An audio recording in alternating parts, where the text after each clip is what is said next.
minggu yang lalu terkait tentang cerita Nabi Musa ketika dilahirkan, ya ibunya bingung nih kira-kira gimana, sebab ada informasi dari kerajaan setiap anak yang baru lahir kalau laki-laki harus dibunuh, kalau perempuan selamat.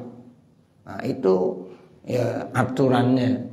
Pas ibunya Nabi Musa lahir saat-saat itu.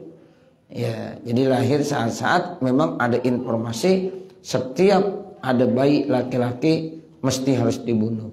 Kalau perempuan selamat. Ya, nah, tiba-tiba bagaimana? Ya, ini Allah memberikan yang terbaik buat ya Nabi Musa alaihi salam. Sehingga di sini dilanjutkan ceritanya lita'lili, ya artinya maknanya untuk taklil, alasan. Ingatlah tamshi ukhtuka, saat saudara kamu itu berjalan. Ini ukhtuka saudara perempuan kamu, maksudnya ukhtuka siapa? Maryam, ya, yaitu Maryam. Ya, jadi ukhtuka, ingat saat saudara kamu yang bernama Maryam, ya itu bukan ibu Nabi Isa, bukan. Jadi Maryam di sini bukan ibunya Nabi Isa, lain lagi. Ya, jadi ini Maryam adalah saudara syakik, saudara kandung daripada Nabi Musa alaihissalam. Ya kalau ibunya Nabi Isa kan Maryam juga. Ya, tapi dijelaskan uhtuka Maryam ini bukan Maryam ibu Nabi Isa alaihissalam. Litata'arafa khabaraka, supaya nanti dia akan tahu ya terkait tentang berita engkau, begitu. Jadi artinya ada yang menjadi mata-mata lah. Ya, saudaranya Nabi Musa namanya Maryam. Jadi dia yang ngeliatin bagaimana nih kondisinya Musa. Kan dia dilemparkan kemana kemarin? Ke sungai. Yang kemarin tuh wa alqaitu alaika mahabbatan minni walitusna'a ala aini. Nah itu kan kemarin begitu. Ya, jadi setelah dilemparkan ke sungai Nil, kemudian diambil sama musuhnya sendiri, ya kemudian ya itu ya, dibawa sama istrinya Fir'aun ke istana, akhirnya dipelihara, padahal itu yang bakalan menjadi musuh Fir'aun ya, ini. Nah saat itu informasinya bisa diketahui karena ada yang nyelidikin terus dari keluarga Nabi Musa. Ini bagaimana nih bayi Musa nih ya, nah itu ada namanya saudaranya Maryam namanya. Dia yang memberikan info-info kepada ibunya Nabi Musa. Waqad ahdaru marodi'a, dan sungguh mereka sudah mendatangkan ya ibu-ibu susuan. Itu diceritain sama Maryam, perempuan datang disusuin, enggak mau Nabi Musa. Datang lagi perempuan disusuin, kagak mau juga Nabi Musa. Nangis aja Nabi Musa. Ya, itu enggak ada yang cocok. Ya ibu-ibu semuanya pada datang ingin menjadi ibu susuannya Nabi Musa, tapi Nabi Musa enggak mau. Dan itu ada informasi dari Maryam, ya saudaranya Nabi Musa, yang memang nanti disampaikan kepada ibunya Nabi Musa.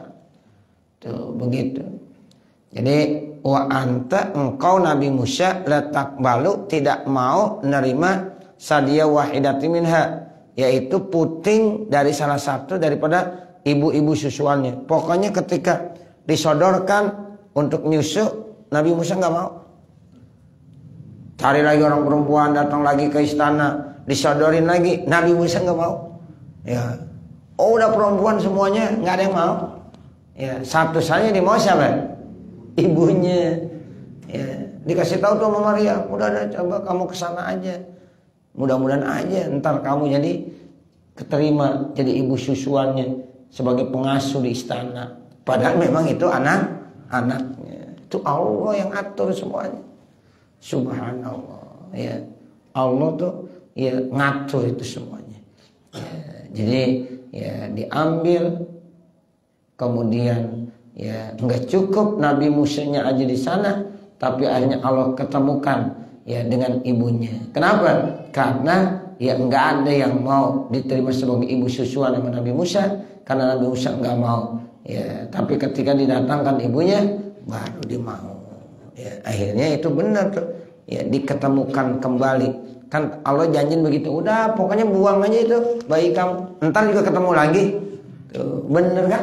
Benar tuh, ketemu. Fatakulu, maka engkau berkata, hal adulukum, apakah saya akan menunjukkan kepada kamu alaman yakpulhu, atas orang yang bisa merawatnya. Tuh. Jadi kata Maryam, mau enggak saya tunjukkan? Nanti ada katanya ibu-ibu yang bisa dan mau dia merawatnya, mengkapilnya, yang memeliharanya. Pak ujibat, maka dijawab, pajaat, maka datang ya bi ummihi, dengan ibunya. Faqabila sadiha, lalu Nabi Musa bisa menerima puting susunya. Ya orang puting susu ibunya sendiri.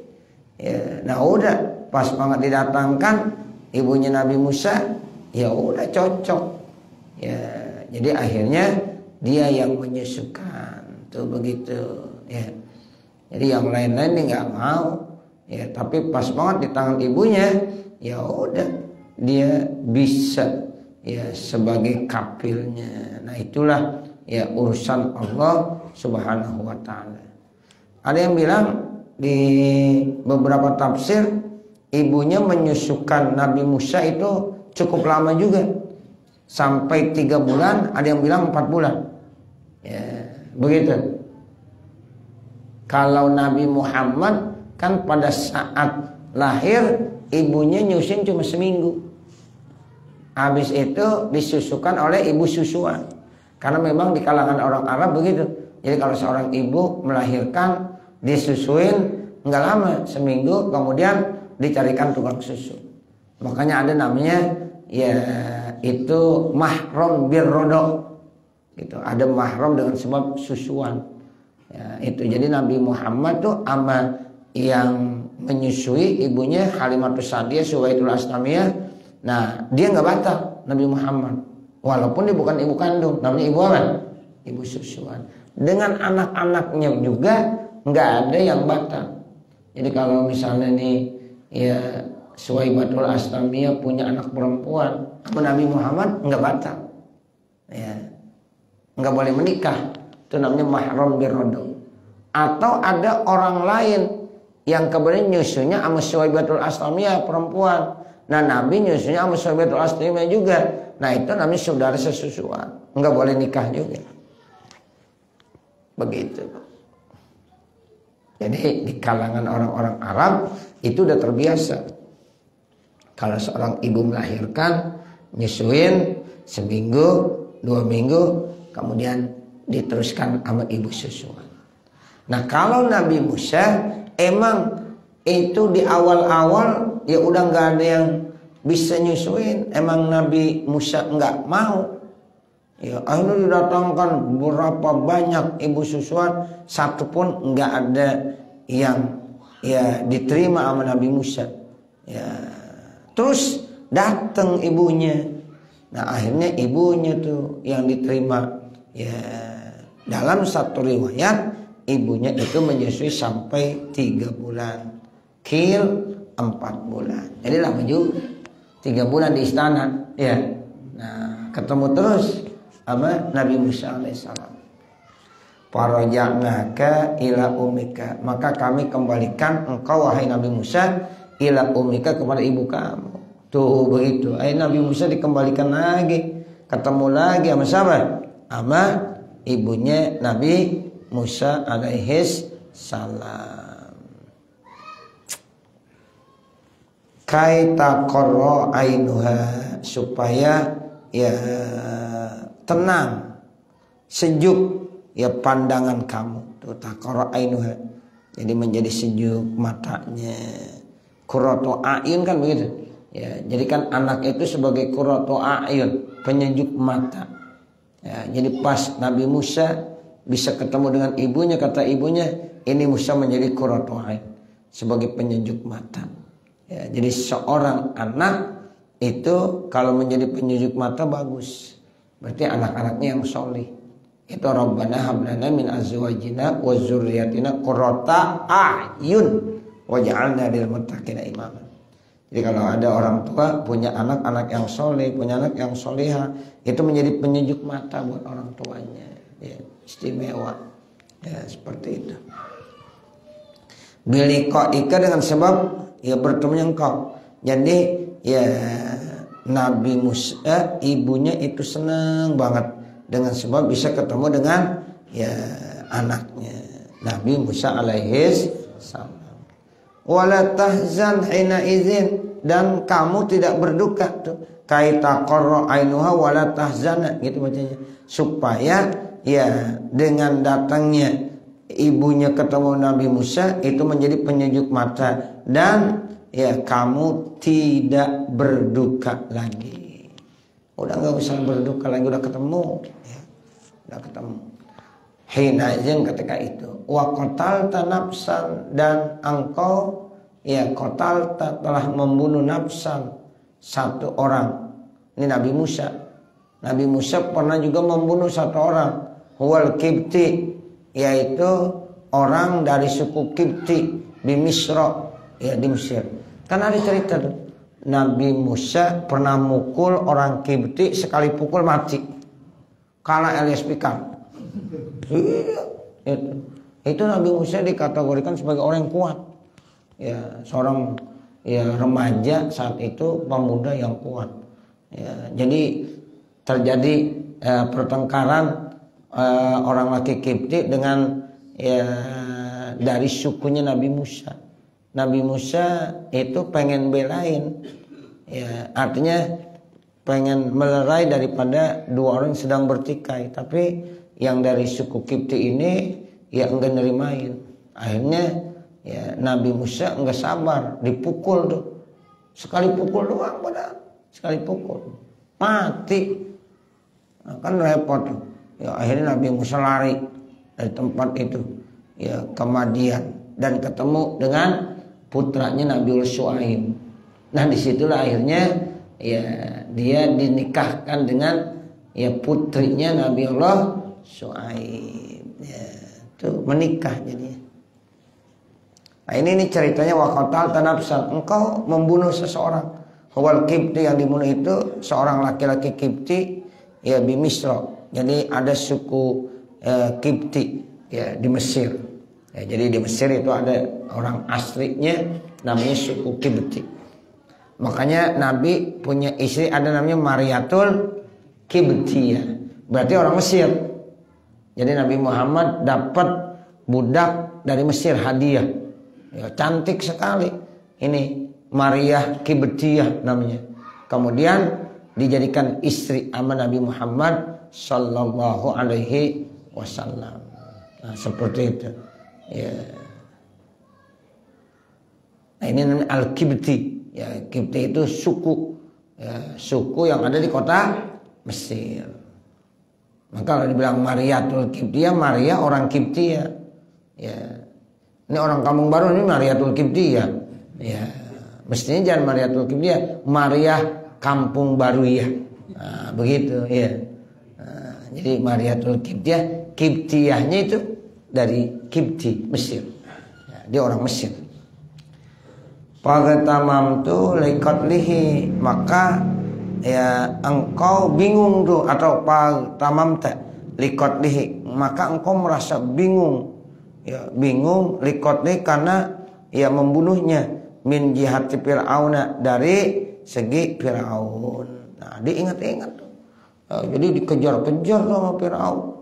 Ya, Nabi Musa alaihissalam termasuk ya masuk daftar ya orang yang dicari tuh Nabi Musa. Iya, seperti itu. Akhirnya Allah selamatkan. Itu satu nikmat. Panajjainaka, itu kata Allah. Maka kami selamatkan engkau wahai Nabi Musa minal ghammi, dari ketakutan engkau. Wa pannaka putuna, dan kami telah berikan ujian kepada engkau dengan berbagai macam ujian, cobaan. Jadi banyak tuh ujian-ujian yang diberikan Nabi Musa dari mulai kecil, dari mulai bayi Nabi Musa sudah dapat ujian. Ya, nah itu modelnya. Ya, anak laki-laki mesti dibunuh. Nah, itu akhirnya Nabi Musa dibuang ke Sungai Nil. Itu udah ujian. Ya, terus remaja dia berantem sama seorang laki-laki dari Mesir, keturunan Kipti, sampai terbunuh tuh orang. Ya, dicari-cari sama Fir'aun. Ya, begitu. Tapi Allah selamatkan semuanya. Itu satu nikmat yang besar yang Allah berikan. Wafatannaka putuna, kemudian kami berikan ujian cobaan kepada kamu dengan cobaan-cobaan yang berat. Ihtabarnaka, kami berikan ujian kepada kamu bil iqai, dengan kejadian-kejadian di atas, fi ghairika, pada selain engkau, wa khallasnaka minhu, dan kami telah menyelamatkan kamu. Tapi semua ya bisa dilewati dan kami yang menyelamatkan, itu kata Allah. Sampai yang terakhir dikejar-kejar sama Nabi Musa, ya sama Fir'aun itu Nabi Musa, ya, dan sampai dia di Sungai Nil, di Laut Merah, ya, kemudian ya dia bisa ya selamat lari dari situ karena dia ada tongkatnya. Lalu kata Allah, silakan pukulkan di depan kamu yang ada sungai atau Laut Merah, ya, Bahrul Ahmar, Laut Merah namanya. Setelah digetok sama tongkatnya, itu Laut Merahnya berubah menjadi jalan, ya, jalan Suramadu, ya, jadi dari Surabaya ke Madura, ya, itu ada jalan. Nah, Masya Allah, itu dulu pernah diberikan satu keistimewaan sama Allah, Nabi Musa bisa begitu, ya, sehingga selamat tuh, ya, Nabi Musa selamat, ya, lewat situ. Nah, ketika Nabi Musa udah menyeberangi lautan tadi, lalu Fir'aun tanpa pikir-pikir ngejar terus. Pas di tengah-tengah itu jalan kembali lagi menjadi lautan. Akhirnya Fir'aun tenggelam. Tentara-tentara Fir'aun tenggelam. Disitulah ya kematiannya Fir'aun. Kalah akhirnya. Ya, itu yang dimenangkan siapa?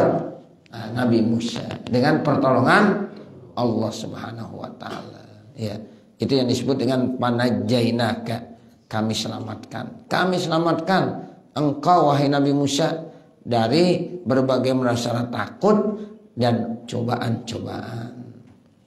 Terus apalagi palabis tasinina, maka engkau menetap beberapa tahun. Asron, ada yang bilang 10 tahun. Fi ahli Madian, di kampung Madian. Gitu. Akhirnya Nabi Musa ya tinggal di kampung Madian namanya. Ya, itu selama 10 tahun, cukup lama. Ba'da maji'ika ilahya min Misra, setelah datangnya engkau dari Mesir. Dari Mesir di ke kawasan Madian. Min indi Syuaib bin Nabi, akhirnya ketemu ya dekat dengan Nabi Allah Syuaib. Ya, Nabi wa tazawwajaka bibnatihi, dan dia menikahkan engkau, wa tazawwajaka, dan menikahkan siapa dia, ayahnya, yaitu yang bernama siapa? Ya, Nabi Allah Syuaib, ayah daripada putrinya nih yang perempuan. Ya, dinikahkan itu engkau wahai Nabi Musa bibnatihi, dengan putrinya Nabi Allah Syuaib. Tuh. Asal-asal itu katanya putrinya Nabi Allah Syuaib lagi ngantri ngambil air. Ya, lagi ngantri ngambil air, ini karena di perempuan kalah mulu. Udah lama banget dan nunggu-nunggu, diselang lagi sama orang lain, diselang lagi. Nabi Musa lihat, kesian Nabi Musa. Ya, udah tolongin dah gitu. Akhirnya ditolongin ngambil air. Ya, kalau nggak begitu, ini anaknya Nabi Syuaib ya sampai sore juga ya bisa-bisa enggak ya ngambil air karena diselang lagi sama orang laki-laki, diselang lagi. Nabi Musa lihat seperti itu, dia maju tuh Pak, dia nolongin, dia bawa sampai rumahnya tuh. Ya, cerita dah tuh anaknya, ya udah bantu gini. Akhirnya kata Nabi Syuaib, dah nggak usah kemana-mana, sini aja dulu. Akhirnya dinikahin. Ya, jadi Nabi Musa itu ya akhirnya menikah dengan salah seorang putri Nabi Syuaib. Itu begitu. Ya. Summa jikta ala qadarin, kemudian engkau datang ala qadarin, atas satu kekuasaan dari Allah, fi ilmi, dalam ilmuku, berrisalati, ya akhirnya dia diangkat menjadi rasul. Terakhir Nabi Musa atas ketentuan Allah, ya itu diangkat menjadi seorang rasul. Wahwa saat itu Nabi Musa arba'una sanatan min umrika, usianya yaitu 40 tahun. Jadi Nabi Musa itu diangkat menjadi seorang rasul dalam usia 40 tahun. Emang hampir rata-rata semua nabi itu hampir rata-rata diangkat menjadi nabi usia 40 tahun. Nabi Muhammad kan 40 tahun ya. Ya, Nabi Muhammad 40 tahun. Berdakwah selama ya 23 tahun. Akhirnya sempurna usia 63 tahun, Islam udah sempurna semua. Ya, jadi usia 40 tahun jadi nabi, ya tinggal di kota Mekah 13 tahun berdakwah, menyebarkan ya isi makna tauhid la ilaha illallah Muhammadur Rasulullah. Mulai dari secara secara diam-diam sampai secara jahar terang-terangan. Tuh, itu berdakwah untuk menyebarkan kalimat la ilaha illallah Muhammadur Rasulullah. Makanya kalimat la ilaha illallah itu pertama dakwanya secara sir dulu. Ya, enggak berani Nabi Muhammad saat itu secara terang-terangan. Kenapa? Karena ini ajaran termasuk masih asing. Orang-orang kafir Mekah galak-galak saat itu. Ya, ada Umar bin Khattab, ada Abu Jahal, ada Abu Lahab, ada Abu Sufyan, ada Abu Gosok. Ya, nah itu. Jadi banyak itu abu-abu ya. Oh ngeri. Nah akhirnya Nabi Muhammad secara sir dari pintu ke pintu, door to door, dari orang per orang. Pertama yang dibisikkan adalah istrinya sendiri Siti Khadijah. Cerita begini, masuk Islam Siti Khadijah. Kedua teman dekatnya, ya Abu Bakar As-Siddiq.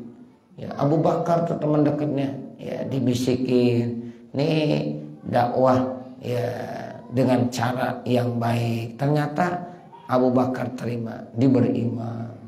Kemudian dari anak kecil Sayyidina Ali bin Abi Thalib, dari budak Zaid bin Harithah.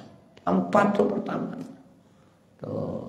Nah nanti begitu terus lama-lama tambah. Terakhir yaitu Umar bin Khattab masuk Islam. Nah setelah Umar bin Khattab masuk Islam, kata Umar bin Khattab, ya Rasulullah, mulai sekarang jangan pakai dakwah secara sembunyi-sembunyi, terang-terangan aja udah. Ya, kalau ada yang ganggu, nih saya Umar bin Khattab. Tuh begitu. Siapa yang berani Umar bin Khattab? Di Dehem aja orang udah pada takut. Di Makkah itu yang paling hebat Umar bin Khattab. Ya begitu. Jawaranya Makkah Umar bin Khattab. Ya, jadi kata Umar bin Khattab, udah terang-terangan aja. Ya, siapa yang mengganggu kamu? Nih lewatin saya dulu. Kata Umar bin Khattab begitu. Wah mantap Umar bin Khattab dan ya seperti itu. Nah makanya tuh Pak, kalau kita lagi azan, muazin itu ketika mengucapkan kalimat asyhadu alla ilaha illallah, asyhadu alla ilaha illallah, asyhadu anna muhammadar rasul, asyhadu anna muhammadar rasulullah, itu ada istilahnya tarjih. Apa artinya tarjih? Pertama ucapkan dulu secara sir. Tuh kita kalau jadi muazin begitu. Misalnya kita ngucapin Allahu Akbar, Allahu Akbar, Allahu Akbar, Allahu Akbar. Jangan langsung keras. Asyhadu an la ilaha illallah. Jangan begitu. Tarjih. Asyhadu an la ilaha illallah.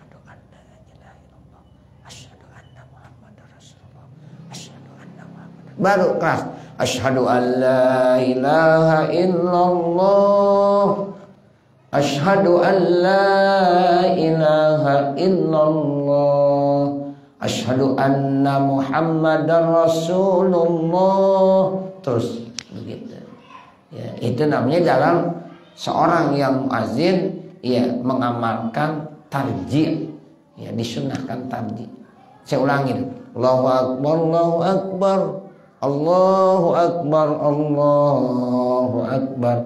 Asyhadu an la ilaha illallah. Asyhadu an la ilaha illallah. Asyhadu anna Muhammadar Rasulullah. Asyhadu anna Muhammadar Rasulullah. Asyhadu an la ilaha illallah. Begitu. Itu namanya apa? Tarjih. Itu muazin begitu mesti. Ya, tahu ilmunya. Begitu. Kira-kira Bapak kalau muazin begitu enggak? Insya Allah begitu. Ya, tarjih. Ya, jadi asyhadu an la ilaha illallah 2 kali sir, asyhadu anna Muhammadar Rasulullah 2 kali sir, baru keraskan.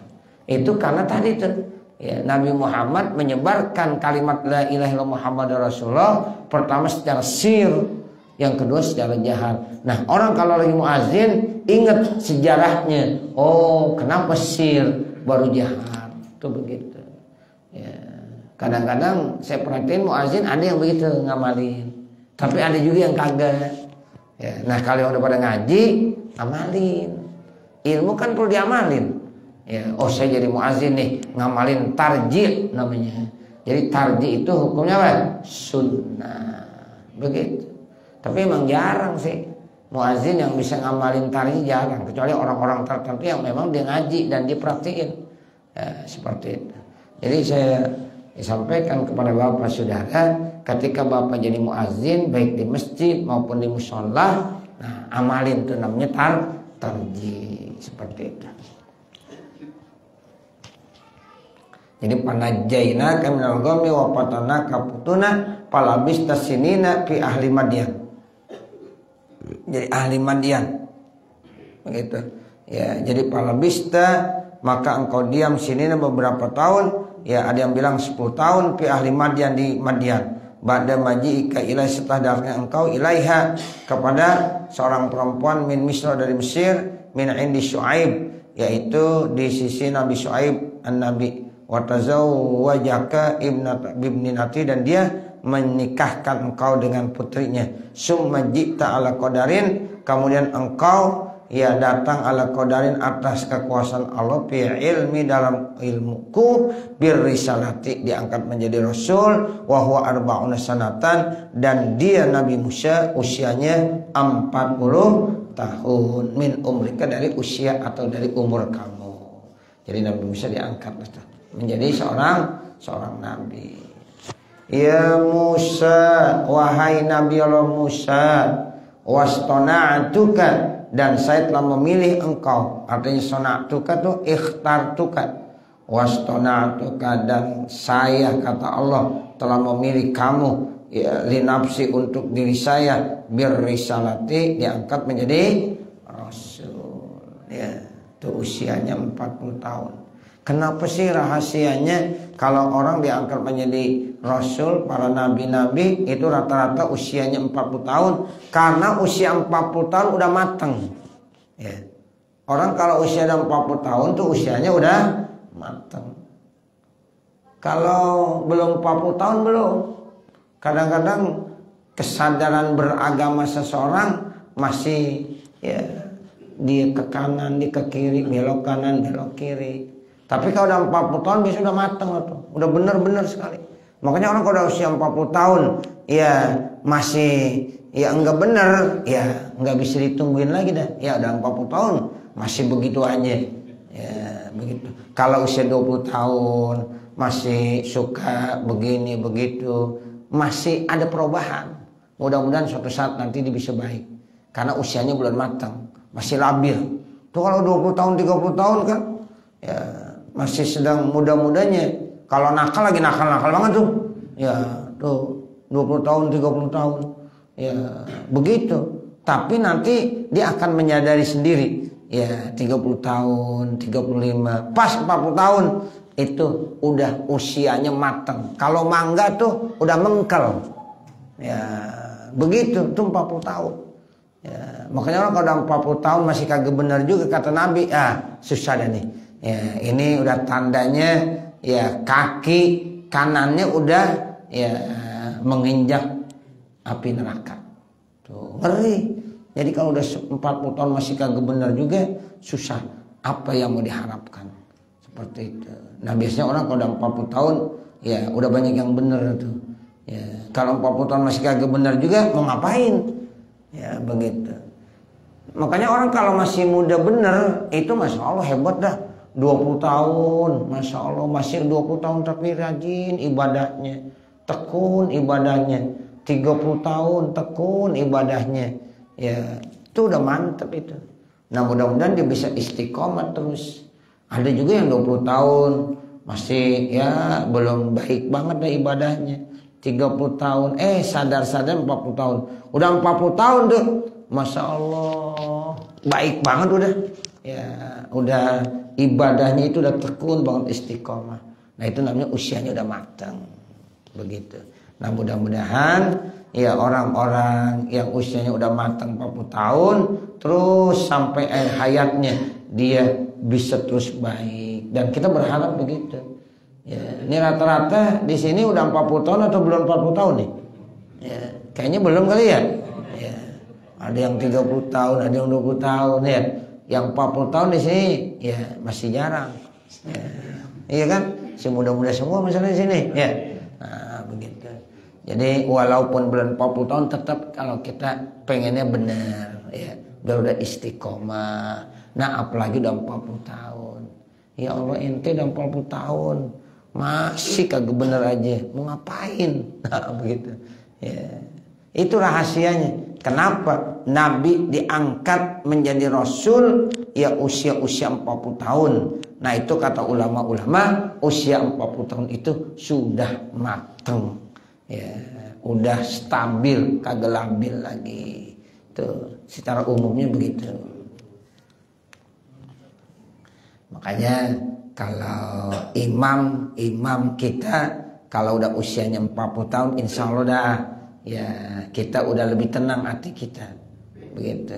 Tapi kalau usianya masih muda-muda ya kadang-kadang di masjid doang tuh dia bener jadi imam. Ya habis pulang ya kadang-kadang nakalnya kembali lagi. Nah seperti itu. Kan kadang-kadang masih ada yang begitu. Ya ustaz juga ada yang nakal ya, ada enggak? Ada ya. Ada juga Bapak Saudara. Tapi kalau udah 40 tahun insya Allah dah, dia udah istiqomah. Nah seperti itu. Udah mulai ya benar-benar seperti itu. Ya.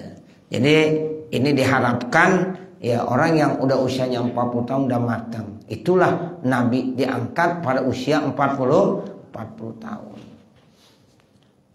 Terus apalagi di sini dibilang ya izhab anta wa akhuka, pergilah engkau wahai Nabi Musa wa akhuka dan saudara engkau. Siapa nih saudaranya? Nabi Harun yang kemarin nih, yang kemarin udah diceritain. Nabi Musa itu punya saudara namanya Harun. Atas permintaan Nabi Musa, Harun ya supaya diangkat juga menjadi Nabi dan Rasul. Akhirnya diterima sama Allah. Supaya Nabi Musa ditemenin ya ke mana? Ke Mesir untuk bertemu dengan Fir'aun untuk berdakwah di sana. Sebab Nabi Musa itu ngomongnya enggak terlalu fasih karena ada cader-cadernya. Ya, sehingga kalau ada Harun saudaranya itu bisa dibantu. Nah ini yang maksud ya udah diangkat lalu Allah perintahin izhab anta wa akhuka, udah kamu pergi sana wahai Nabi Musa dan saudara kamu wahai Harun ilan nas kepada manusia bi ayati, bawa tuh tanda-tanda kepada saya, mukjizat maksudnya atisi yang ada 9. Tuh ada 9 mukjizat yang Allah berikan kepada Nabi Musa. Jadi beberapa tafsir udah jelaskan tuh. Ya, di awal-awal surah kita udah jelaskan terkait tentang mukjizat-mukjizat yang Allah berikan kepada Nabi Musa alaihissalam. Ya, gitu. Wala taniya, dan janganlah kamu ya apa? ya lalai, tabturo, jangan kamu lalai ya fizikri untuk ingat sama saya, bitasbihin dengan bertasbih, wa ghairihi dan lainnya tasbih. Diingetin, kamu berdua jangan lalai, ingat terus sama saya. Nah begitu terus dalam perjalanan kamu menuju kota Mesir ya untuk berdakwah ya kepada seorang raja yang togo, raja yang angkuh, karena dia itu ngaku sebagai Tuhan. Nah nanti kamu harus berdakwah dengan baik di sana. Jadi dibilang izhab anta wa akhuka bi ayati walataniya, dan janganlah kamu lalai fi zikri untuk selalu ingat sama saya, bi tasbih wa ghairihi. Izhaba ila fir'auna, pergilah kamu berdua wahai Nabi Musa dan Nabi Harun. Pergi kemana? Ila fir'auna, nemuin Fir'aun. Ya, Fir'aun. Innahu tagha, sesungguhnya Fir'aun itu adalah tagha. Tagha itu artinya ya manusia yang sombong karena dia ngaku sebagai Tuhan. Itu satu-satunya yang ngaku sebagai Tuhan siapa? Fir'aun. Fir'aun, iblis aja kagak ngaku Tuhan ya. Tuh, jadi Fir'aun sama iblis lebih hebat Fir'aun sebab dia ngaku Tuhan. Kalau iblis nggak sampai ngaku Tuhan. Iblis itu salahnya cuma karena sombong. Nah ini karena kibir, sombong. Ya, kalau masalah ilmu, wah, iblis itu pinter. Dia itu ngajarin puluhan tahun malaikat. Jadi malaikat yang ngajarin ilmu itu iblis. Hebatan iblis sama malaikat saat itu. Ya. Kalau masalah ibadahnya lebih hebat iblis kebanding malaikat. Kenapa iblis jadi langsung ya direndahkan oleh Allah? Satu karena sombong. Tuh, makanya orang alim kalau sombong, jangan, jelek banget dah. Sama sama iblis. Nah, begitu. Makanya harus punya ilmu kayak ilmu padi. Semakin berisi semakin nunduk. Nah, begitu. Tuh orang alim harus begitu. Kan biasanya orang pintar banyak yang sombong. Benar nggak? Iya. Orang pintar banyak yang sombong. Kenapa? Karena dengan kepandaiannya. Tapi kalau orang bodoh sombong, nah ini repot. Terus bodoh sombong, apa yang mau disombongin? Nah, begitu. Kalau orang pinter sombong karena dia pinter. Nah, begitu. Tapi nggak boleh. Ya, orang kaya sombong banyak. Ya, namanya orang kaya, disombong juga pantas karena dengan kekayaannya. Tapi nggak boleh juga. Nah yang repot orang miskin sombong. Lah udah miskin sombong. Ya. Nah itu jangan. Ya, orang miskin sombong, nyombongin apa? Ya, kalau orang kaya sombong masih pantas kali, walaupun itu kagak bener. Ya, karena dia kaya apa jadi punya? Ya, itu. Makanya ini telunjuknya laku nih orang kaya. Nih, orang kaya, orang miskin coba dan nunjuk-nunjuk. Ya, nggak bisa. Kalau orang kaya nunjuk-nunjuk ini ntar nih ganti aja nih. Nih. Ya, ini ganti. Lah yang kaya nunjuk duitnya ada. Ya, lah besok juga diganti. Nah, begitu. Ya, kalau ada kerusuhan-kerusuhan di musola ada orang kaya nunjuk. Ini ganti ini nih. Lampu kayaknya udah jelek banget nih kali. Nah, gitu. Ditunjuk-tunjuk dong orang kaya. Lah besok dibawain ya. Nah, begitu. Coba orang miskin nunjuk-nunjuk dong. Lu nunjuk doang, duit enggak punya. Nah, begitu. Ya. Tetap orang kaya sombong kagak boleh. Ya begitu, apalagi orang miskin. Nah ini, jadi Fir'aun itu sombong, Pak. Salah satu kesombongannya apa? Bid'a'ihir rububiyah, karena dia ngaku sebagai Tuhan. Tuh. Jadi Fir'aun itu ngaku sebagai Tuhan. Masya Allah. Ya, ngaku jadi Tuhan. Ya, itu kan ya, termasuk togo namanya. Tapi Nabi Musa berdakwah kepada Fir'aun yang udah ngaku sebagai Tuhan, tetap dipesan sama Allah begini, Fakula, maka ucapkanlah wahai Nabi Musa dan Nabi Harun lahu kepada Fir'aun, qaulan layyina, omongannya, ucapannya, kata-katanya itu dengan kata-kata yang santun tuh. Jadi kita disuruh berdakwah dengan kata-kata yang santun, qaulan layyina, walaupun kepada Fir'aun tuh. Iya, Fir'aun udah ketahuan banget, udah togok. Nah kalau kita mungkin berdakwah di Indonesia, sekejam-kejam sejelek-jelek pemerintah, ya sama Fir'aun masih lebih parah Fir'aun. Bener nggak? Iya. Nah makanya kita jangan keras. Ya, kalau berdakwah qaulan layyina, dengan kata-kata yang lembut. Tuh, begitu diajarinnya. Kenapa? Sebab itu Nabi Musa dengan Nabi Harun saja disuruh berdakwah kepada raja yang togho, Fir'aun yang ngaku sebagai Tuhan, tetap disuruh qaulan layyina, ucapan yang lembut. Tuh, begitu. Nabi kan berdakwah dengan kelembutan, ya, dengan akhlak. Makanya kenapa musuh-musuh Nabi jadi cinta sama Nabi? Karena dengan akhlaknya. Akhlaknya Nabi, Pak, Masya Allah. Makanya rata-rata orang masuk Islam itu karena dengan akhlaknya Nabi Muhammad SAW. Ya, jadi kalau kita sebagai mubaligh, ya itu jangan ya mengucapkan kata-kata yang kasar. Ya. Jangan tolol lu, goblok lu. Nggak masa membalik begitu. Jangan, kata-kata yang lembut, yang qaulan layyina, ya. Jadi kata-kata yang lembut sehingga ucapannya itu orang pada senang, santun. Nah seperti itu ya. Jadi ini yang disebut faqula lahu qaulan layyina fi rujuihi an zalika. Supaya apa? La'allahu yatazakkaru au yakhsha. Supaya kata-kata yang lembut santun itu yatazakkar, yataizu, itu memberikan ya kesadaran, nasihat. Au yahsha, atau dia akhirnya jadi takut Allah, kepada Allah. Tuh, akhirnya kan orang banyak yang ya dengar nasihat yang lembut-lembut begitu masuk ke dalam hati. Oh iya. Akhirnya disadar.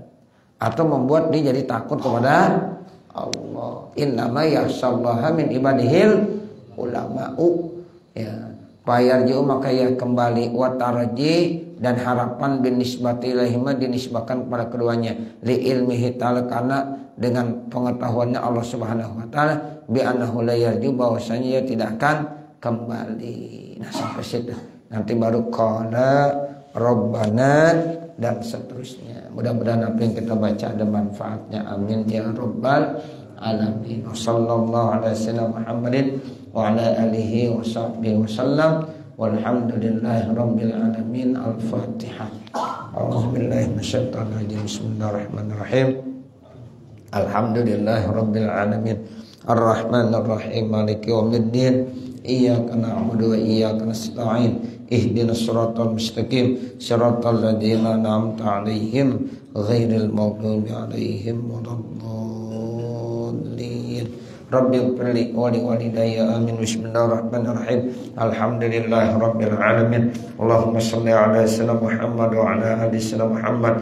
Allahumma inna nas'aluka ridhaka wal jannah wa na'udzubika min sakhatika wan nar. Rabbana atina fid dunya hasanah wa fil akhirati hasanah wa qina adzabannar. Wa sallallahu ala sayyidina Muhammad wa ala alihi wa sahbihi wasallam. Walhamdulillahi rabbil alamin. Wassalamualaikum warahmatullahi wabarakatuh.